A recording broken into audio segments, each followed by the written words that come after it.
नमस्कार दोस्तों, मैं अविनाश दास रेशनल कबीर यूट्यूब चैनल में आप सबका हार्दिक स्वागत करता हूं। साथियों, यदि चैनल को सब्सक्राइब नहीं किए हैं, सब्सक्राइब जरूर करें और शेयर करके अपने साथियों तक पहुंचाएं।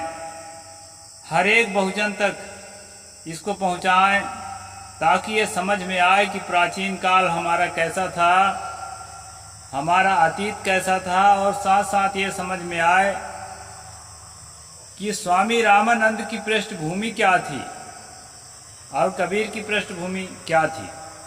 हम पढ़ रहे हैं दोस्तों पुस्तक जो है कबीर और रामानंद, और ये बड़ा ही मार्मिक पुस्तक है।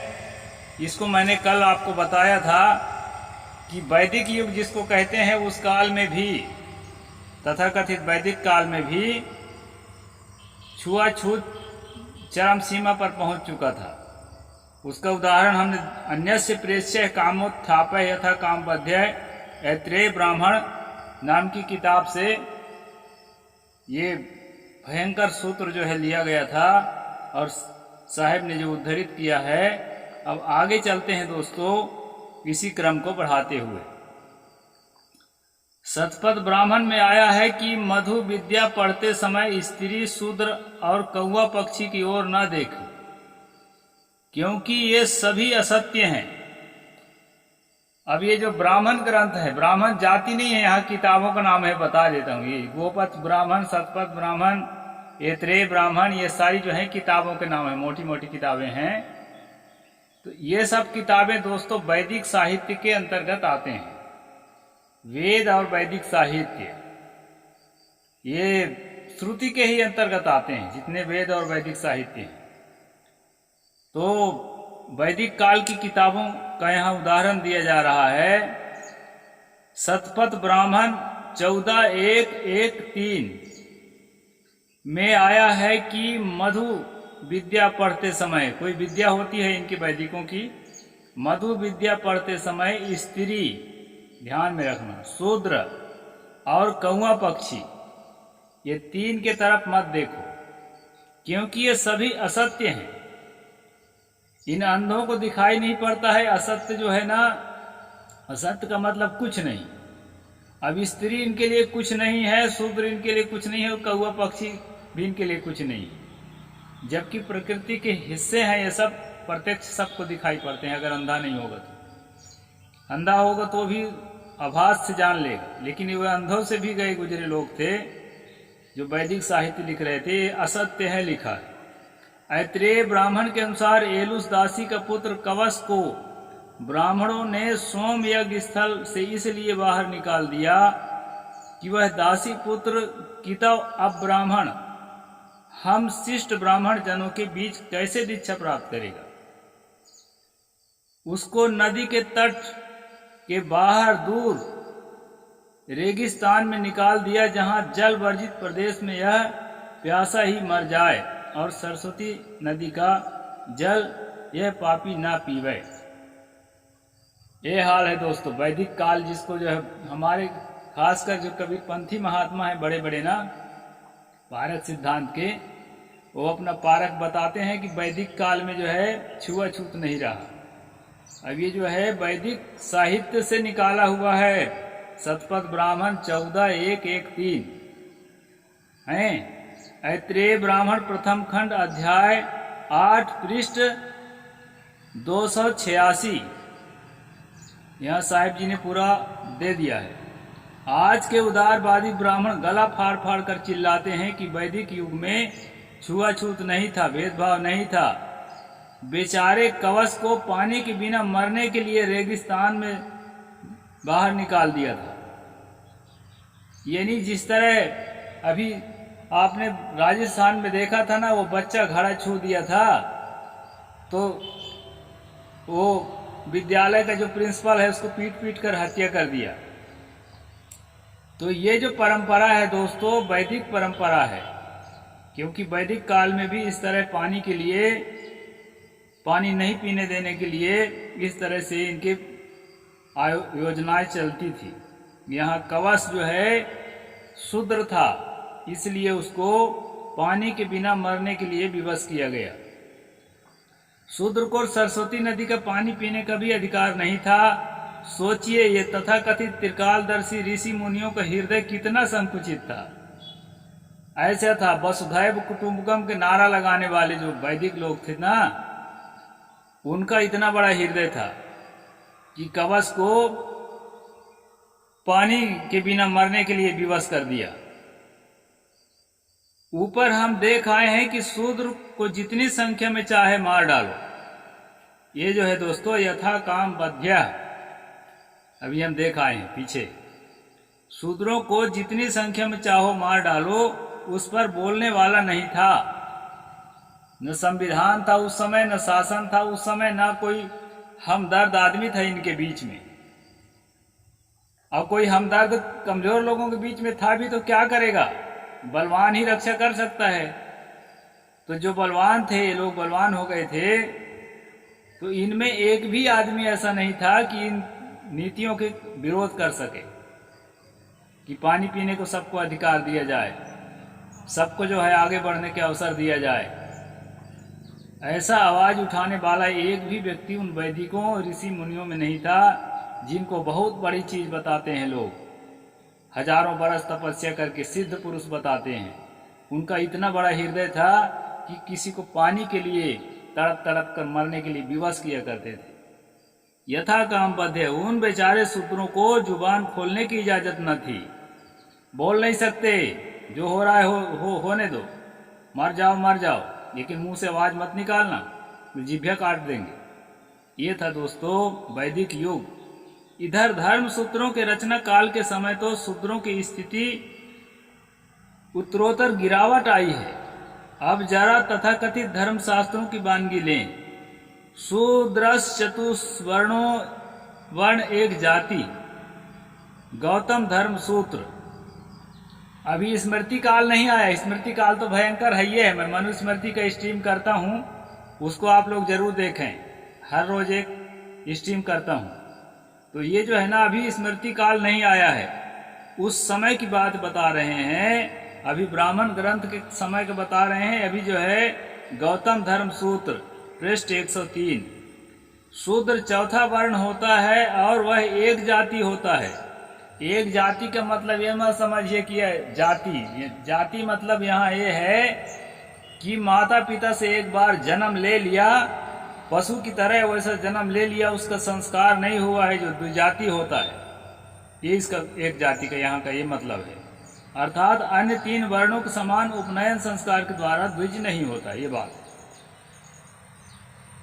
परिचर्या चोत्तरे शाम, अपने से उच्च वर्ण की सेवा करे। ये वहीं का है नंबर 57। अपने से उच्च वर्ण की सेवा करे। तत्र पूर्वम परिचरेत, उन वर्णों में भी यथा संभव पहले वाले वर्ण की सेवा करे। यानी शूद्र को तो सेवा करना है, ये है तीन वर्ण की, लेकिन वैश्यों को भी क्षत्रिय और ब्राह्मण के सेवा करना है, और क्षत्रिय को भी ब्राह्मण के सेवा करना है। इस प्रकार जो ये व्यवस्था है दोस्तों, ये वैदिक व्यवस्था है। जो लोग भाषण करते हैं कि वैदिक काल में जो है ये नहीं था, उनके लिए एक आईना है। आप जो है उनको दिखाएंगे। कबीर और रामानंद जो किताब है उसमें ये सब लिखा हुआ है, पढ़ के सुना रहा हूँ आपको। अर्थात ब्राह्मण की सेवा करे, इस सेवा के बदले में उसे क्या देना चाहिए, इस पर गौतम लिखते हैं। जीर्णान्युपानच्छत्वास कुर्चादीनी, 60 नंबर। पुराने जूते, छाते, वस्त्र और चटाई का उपयोग करें। उच्चिष्टासनम, द्विजातियों का जूठा पात्र में छोड़ा हुआ भोजन खाए। जो मनुस्मृति का मैं श्लोक बोला करता हूँ, उच्चिष्टन्नम दातव्यम जीर्णानि वसनानि चा, तो स्मृति काल में ही वो शुरू नहीं हुआ है दोस्तों। मनु को भी अपने से पहले वाले लेखकों से माल मिला था। ये पहले की चीज है मनुस्मृति से, क्योंकि धर्म सूत्र जो है, चाहे गौतम धर्म सूत्र हो या आपस्तम धर्म सूत्र, कोई भी धर्म सूत्र है, ये स्मृतियों से पहले की किताबें हैं। वैदिक उत्तर वैदिक काल के, इनके कहे अनुसार। उसमें भी लिखा है पात्र में, पात्र के मतलब बर्तन, जो खाने का थाली है, थाली में छोड़ा हुआ जो बचा हुआ है उस भोजन को शूद्र को खाने को दो। ये बात जो है धर्म शास्त्रों में भी शूद्रों को कुत्ता बिल्ली से भी बदतर बना रखे थे। वेद पढ़ने और सुनने आदि पर गौतम सूत्र का विधान देखने योग्य है। अथ हास्य वेद मुख श्रण्यो तत्र पूजितुभ्याम स्रोत प्रतिपूरण मुदाहरणे जिभ्याच्छेदो धारणे शरीर भेदा। ये है दोस्तों, इसका हिंदी में बता देता हूं, जैसा लिखा है पढ़ के मैं देखा। मैं एक बात और आप लोगों से बता देता हूं, मैं बहुत ही उत्साही आदमी हूं मानवता को समाज में स्थापित करने के लिए, और मैं एक विद्वान आदमी नहीं हूं कि मैं अपनी विद्वता दिखा सकूं। मैं विद्वानों के लिखी बातों को पढ़ करके आप तक पहुंचाता हूं। जिसके पास कम क्षमता है ना, वो कम क्षमता से भी समाज की सेवा किए करे, ऐसा मैं मानता हूं, वही मैं कर भी रहा हूं। इसलिए जो है विद्वान लेखक परम पूज्य सनाथ साहिब जी जो है पूरा वेद शास्त्रों को छान छान के पूरा नंबर सहित यहाँ दिए हैं। जिनको भी संदेह हो तो लाइब्रेरी में जाएं और सारा नंबर मिला लें।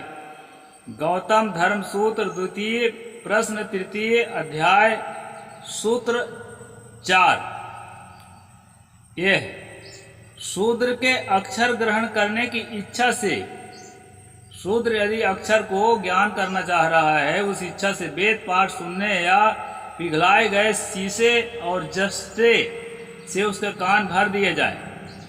शीशा को पिघला करके, मनु ने लिखा है खौलता तेल भरो, और यह गौतम लिख रहा है शीशा को पिघला करके या जस्ता को पिघला करके उसके कान में भर दो, यदि ज्ञान की बात सुनने की कोशिश करता है तो। और जो है वेद पाठ सुनने पर पिघलाए गए शीशे और जस्ते के कान भर दिए जाएं। दुजाति के साथ वेद के अक्षर का उच्चारण करने पर उसकी जीभ काट ली जाए। यह है दोस्तों वैदिक धर्म, जो आजकल हिंदू धर्म के नाम से प्रसिद्ध हो रहा है। यदि ब्राह्मण क्षत्रिय और वैश्यों के साथ मिलकर के उच्चारण करने लगे वेद मंत्र का, ओम भूर्भुवः स्वः कहने लगे, अब ये जितना गायत्री मंत्र पढ़ रहे हैं ना वेद मंत्र को, ओबीसी लोग एससी लोग, ये जो है एक राजनीतिक कारण है। जब देखे कि बाबा साहेब के आंदोलन में सारे शूद्र लोग जो है बुद्धिज्म को अपना रहे थे, तो उसी समय जो है ना एक श्री राम शर्मा आचार्य थे, वो सभी जातियों के आओ बेटे आओ रे, हम सबको गायत्री मंत्र देंगे और सबको जो है जनेऊ पहराएंगे। ऐसे करके जो है ना वो सबको जोड़ने लगा। क्यों जोड़ने लगा मालूम? इसलिए जोड़ने लगा कि हमारी सेवा करने वाला, हमारी गुलामी करने वाला है, अगर हमारे गोल से बाहर निकल गया ना तो बड़ा गड़बड़ होगा। दूसरे को सेवा करेगा, भंते लोगों को सेवा करेगा, बुद्धिज्म को सेवा करेगा। उससे बचाने के लिए जो है ना षड्यंत्र रचा गया था, जिसको आप जनेऊ पहिर के, और जनेऊ पहिरने के बाद भी आप ये मत सोचो कि आपको वही स्थान मिल जाएगा, नहीं मिलने वाला है। अभी फरवरी का प्रत्यक्ष उदाहरण पिछले साल का देखा नहीं? जो यामिनी साहू है हमारे छत्तीसगढ़ का बाघ बहरा का, वो गायत्री से ही दीक्षित है। वेद मंत्र गायत्री से लेकर के जनेऊधारी है। कैसे ब्राह्मणों ने उसको लतियाया भागवत कथा कहने पर। तो ये ना सोचो कि आपको वो स्थान मिल जाएगा जनेऊ पहिर लेने से, मिलने उलने वाला नहीं है। इसलिए सत्य को जानना जरूरी है। ये जो है ना वैदिक शास्त्र में ये बात लिखी है कि अगर उच्चारण करे तो उसके जीभ काट लिया जाए। देश में संविधान है नहीं तो यामिनी साहू को जीभ काट लिए होते लोग। अब वेद मंत्र धारण करने पर उसके शरीर काट डाला जाए। अगर उसको पूरी तरह से याद कर लिया है ना तो उसकी हत्या कर दी जाए। इस प्रकार दोस्तों वैदिक काल से ही ये डिस्क्रिमिनेशन चालू है। ये अभी अभी चालू हो गया है। अंग्रेजी काल से, मुगल काल से, ऐसा जो लोग कहते हैं ना, ये पर्दा डालना चाहते हैं अपने पुरखों के बदमाशी पर, इसलिए ऐसा कहते हैं, राजनीतिक लाभ लेने के लिए। ये उसी समय से चालू है, ये सारे मंत्र उसी जमाने के हैं। आसन शयन वाक्य पथिसु संप्रेप्त सुदर्दय, द्विजाति के साथ आसन शयन, वार्तालाप और मार्ग में समानता प्राप्त करने का यत्न करने वाला शूद्र दंड होता है। आप जानते हैं अपने चढ़ती उम्र में जो है महात्मा ज्योतिबा फूले अपने एक समझदार ब्राह्मण की बारात में शामिल हो गए थे, तो क्या हस्त्र किया गया था, धक्का मार मार निकाल दिया गया था। तभी उनको भी होश आया, तो फिर वो इतने बड़े महानायक बने। बिना धक्का खाए महानायक लोग नहीं बनते।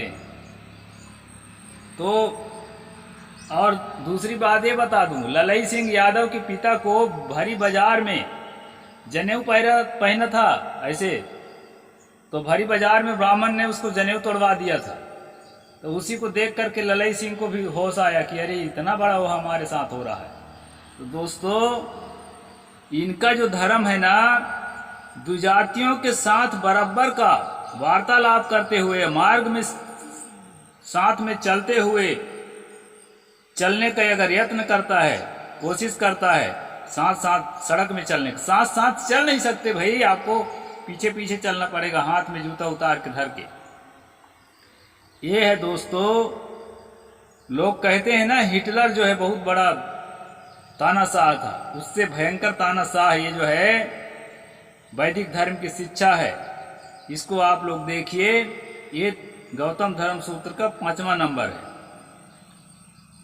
तो इस प्रकार से दोस्तों आज मैं यहीं तक रखूंगा, फिर आगे बताऊंगा और क्या क्या बात है, समय ज्यादा हो गया है।